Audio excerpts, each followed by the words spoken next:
Oi, gente, eu sou a Marília, lecionadora de português do Projeto Fireman, e hoje eu vim falar com vocês principalmente sobre a nota de aula que a gente recebeu sobre procedimentos de leitura.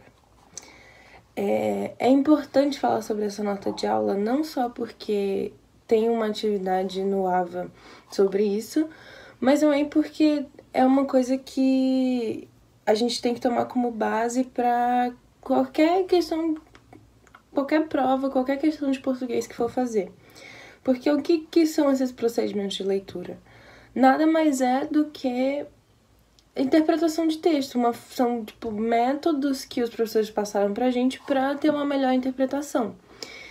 E na aula de aula fala sobre reconhecer elementos do contexto de produção, reconhecer o tema de um texto, localizar informações explícitas e implícitas e reconhecer os recursos linguísticos, identificar os seus efeitos semânticos. É um monte de palavra meio difícil, meio complicado, mas que no fundo só quer dizer uma coisa: o que a gente precisa para realmente entender um texto e interpretar. Quando você lê um texto, principalmente quando é num contexto de uma prova ou um texto que você vai precisar ler para depois responder uma questão, você não pode simplesmente ler e passar batido. Você tem que tentando extrair o máximo possível daquele texto para que você consiga, entendendo o que está sendo passado, responder a questão mais facilmente. Então, e não tem muito segredo para isso.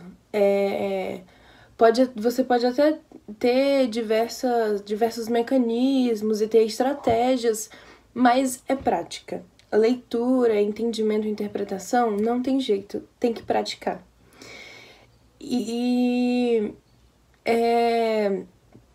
Assim, uma forma também de tornar essa prática mais eficiente, por assim dizer, é adotando, por exemplo, uma estratégia fixa, né?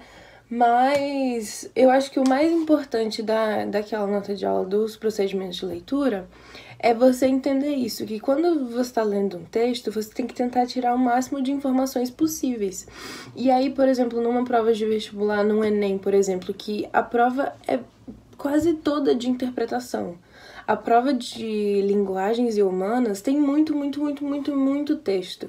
E é pura interpretação. É você saber interpretar e ver qual das respostas que tá mais condizente com o que está sendo falado no texto. Então, reconhecer os elementos de produção é entender aonde se encaixa aquele texto, num contexto, né? Quem que é o autor, que papel ele tem na sociedade. Se é um texto jornalístico, então você sabe que é um jornalista que ele deveria, pelo menos, estar sendo imparcial. Se é uma crônica, então é uma pessoa passando a visão dela sobre o que ela tá vivendo, sobre o cotidiano, né? Se é um artigo de opinião, vai ser uma coisa mais específica, mas é também uma pessoa, provavelmente um crítico, uma pessoa que tem alguma autoridade na área, dando a sua opinião sobre aquilo. Então você precisa entender os diversos gêneros textuais para saber em que lugar, em que contexto eles se encaixam, e aí já fica mais fácil a interpretação quando você tem noção disso.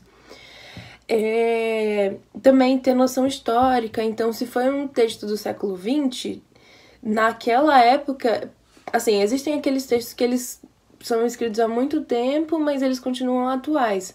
Mas assim, eles são atuais agora, mas na época que eles foram escritos, eles, por exemplo, uma charge do século XX, ela estava criticando alguma coisa que aconteceu naquela época. O que era essa coisa? Por que continua sendo atual? É uma crítica política que continua, continua sendo atual porque os políticos continuam tendo as mesmas atitudes? Então, isso tudo é importante. Reconhecer o tema também é essencial mas isso vem meio que conjunto com reconhecer a estrutura e os elementos, né? Mas você tem que saber do tema para saber o que está sendo tratado. E aí também para puxar informações. Porque quando você reconhece o tema, então, por exemplo, é um texto, um artigo de opinião sobre cinema. Mas aí, putz, tá falando sobre cinema. Então, assim, eu vou pegar todas as informações que eu sei sobre cinema pra somar aquilo que tá sendo falado no texto. Você tem que carregar essa bagagem do que você sabe pra ser inserido ali junto com o que você tá lendo. Localizar informações explícitas é basicamente ler. É você ler e ver exatamente o que está escrito, porque aqui o explícito é o que está sendo mostrado claramente, e o implícito é o que está por trás, que você tem que ler nas entrelinhas, né? Então, é preciso... Porque muitos textos a gente trabalha, principalmente no PAS, a gente trabalha com inferência, com indução, então a gente tem que saber ler não só o que está escrito ali, mas também qual a mensagem por trás. É como se fosse, tipo, ler uma fábula que tem sempre uma moral. Os textos todos não vão ter sempre uma moral, mas assim, tem alguma coisa implícita normalmente. E aí, reconhecer os recursos linguísticos é basicamente saber classificar as palavras, as classes gramaticais e etc. Então, assim, é uma série de coisas que se somam e que, se você pratica bastante, fica no automático. Não é um fardo, não é uma coisa que você precisa pensar, não. Eu preciso reconhecer os elementos, depois eu preciso reconhecer o tema, depois eu preciso ver o que está explícito, o que está implícito. Não, quando você vai praticando ler textos e responder questões, vai ficando natural. E aí, pra gente fixar isso mais um pouquinho, eu trouxe... eu vou responder aqui com vocês 2 questões do Enem. Da prova do Enem 2019, que eu fiz também, e mostrar também um método que pra mim é muito eficiente nesse tipo de prova, que é uma prova com muito, muito texto. Assim, no Enem são, na prova de humanas, né, 45 questões de linguagem. Cara, são 45 textos que você tem que ler. Uma ou outra, uma tirinha, uma charge, mas assim... é muito, muito, muito texto, e você tem que interpretar todos eles. Então, é muito importante essa prática de leitura. E aí, nessa prova, ao longo com que eu fui fazendo, eu fui percebendo que é muito mais eficiente quando você lê a pergunta, a questão e as alternativas, e depois lê o texto. Por quê? Porque você já sabe qual o direcionamento que ele quer. Você não vai ler o texto para depois ler a pergunta e as alternativas, e aí depois tem que voltar no texto, será que é isso mesmo e tal? Então, quando você vê as alternativas, você já vai com uma noção do que ele está te pedindo. Então, a gente vai fazer essas questões que vão aparecer aqui. A questão 33. Ela nasceu lesma... desculpa, eu vou ler primeiro a pergunta... e aí depois o texto, né? Mas assim, já vendo o início do texto, ela nasceu lesma, vivia no meio das lesmas. Você já tem alguma noção de que vai estar falando... é uma história sobre lesmas, né? Eu não sei se é uma história científica ou se é uma ficção. Mas aí vamos pra pergunta, né? Incorporando o devaneio da personagem, o narrador compõe uma alegoria que representa o anseio de...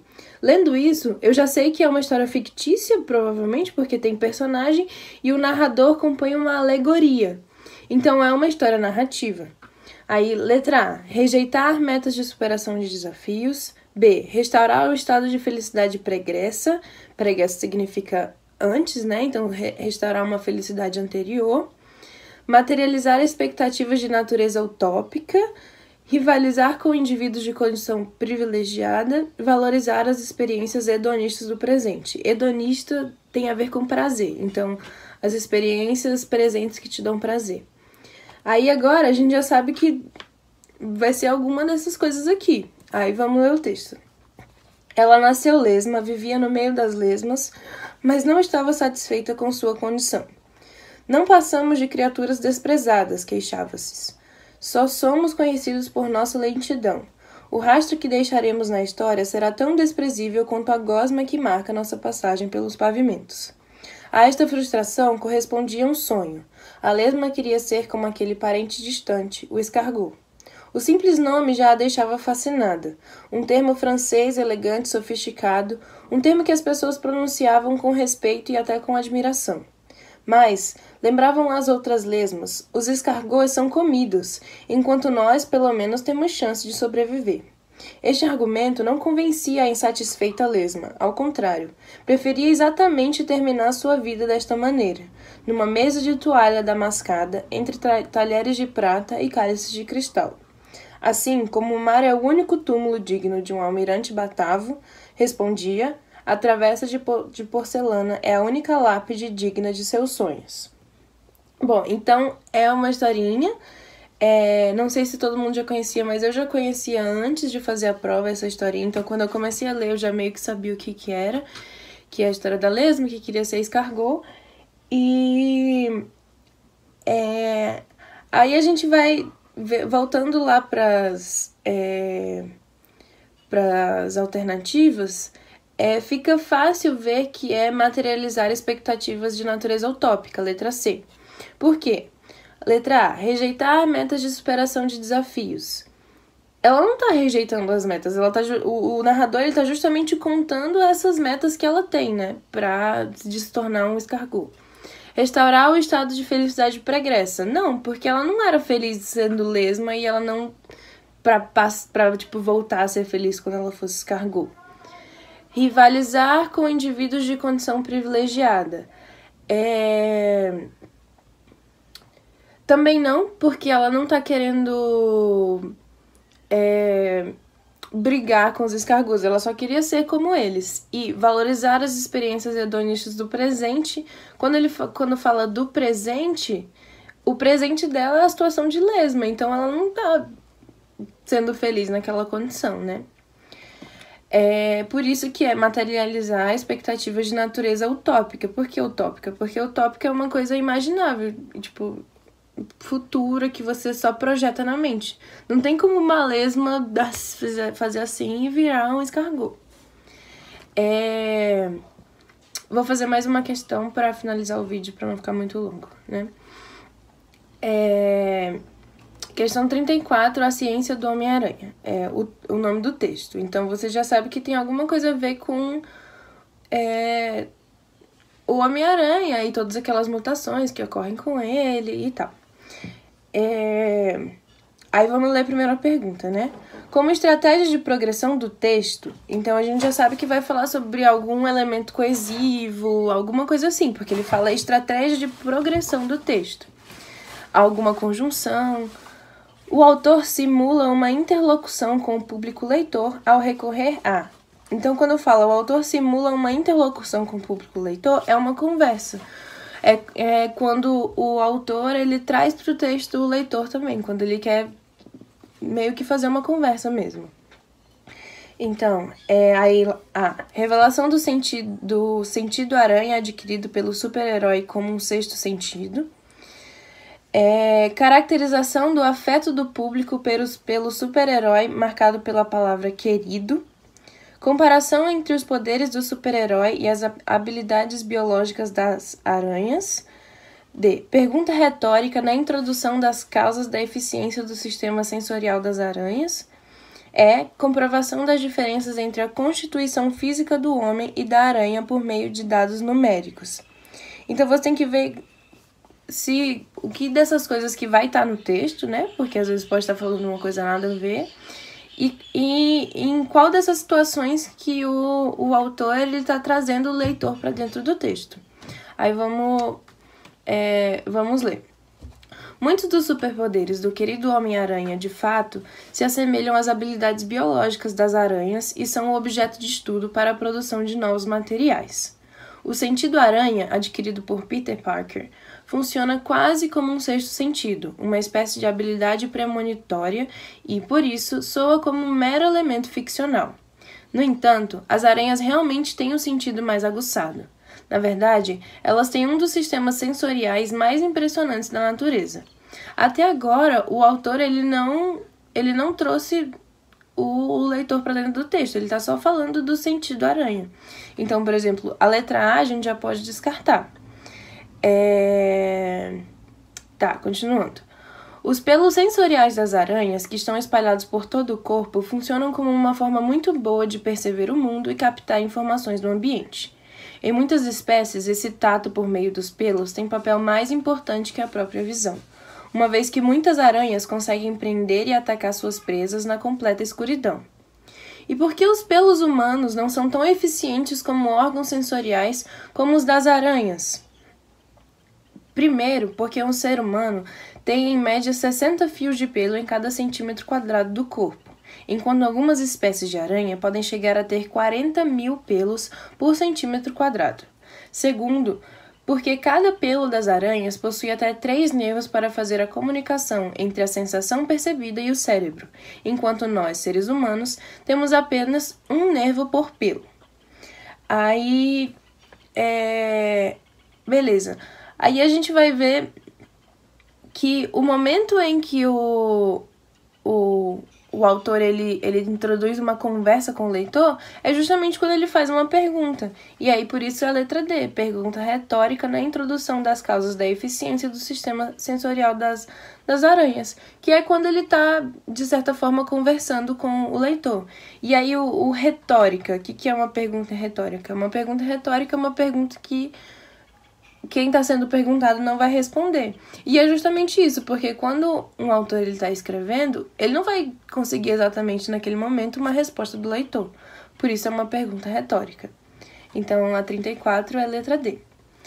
É isso, gente. Espero que vocês tenham entendido direitinho e que ajude vocês na atividade avaliativa.